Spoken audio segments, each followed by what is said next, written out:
in Britain's imperial crown, but a small man in a loincloth was proving to be a very rough diamond indeed. Mohandas Gandhi, rebel and holy man, was organizing the vast masses of India in an unprecedented resistance movement. And there was no hint of it early on when, after a privileged life in India, Gandhi had studied law in Victorian London. Serving as a correspondent in the Boer War would help change his life. He gave up a wealthy law practice to work in South Africa for £1 a week, fighting discrimination against Asians. Here he developed the tactic of passive resistance that 20 years later he would exploit so brilliantly in India. For back in his homeland, he soon became a national figure of almost mythic authority. He abandoned European dress and identified himself with India's poor. He also took on the British Raj itself, demanding freedom for India's teeming masses. But now, in 1930, those masses were being mobilized. Gandhi had called for a march to the sea to protest the salt tax, and his people responded. They set out from every corner of India, simple peasants and fierce tribesmen, from the river plains and from the towering mountain country. When rioting broke out, troops had to be called in, and the British had to appeal to Gandhi to help restore order. It was a pattern that would repeat itself throughout the 1930s. Gandhi would be arrested, riots would blaze all over India, and eventually Gandhi would be released to act as peacemaker. It was in 1946, with a new British government in power, that Gandhi was summoned to the Governor-General's palace in Simla. Here, Lord and Lady Wavell put a brave face on a humiliating truth. The British were being forced out of India. But there were huge obstacles in the way of independence, and one of them was Muhammad Jinnah, who wanted a separate state for Muslims.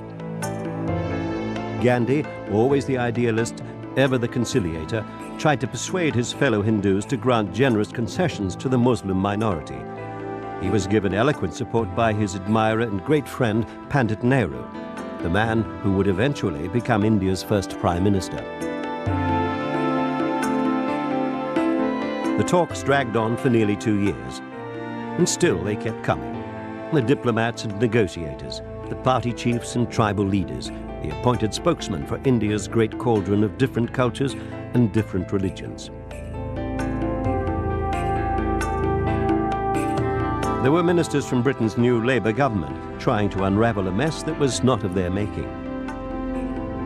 But for all the handshakes, there would be no real meeting of minds. The split would remain. When Gandhi learned that his beloved India was to be divided, he was heartbroken. When Hindu and Muslim groups attacked one another in a rage of disappointment, Gandhi began a fast in protest. The fast was the weapon he'd used against the British, and now he trained it on his own countrymen.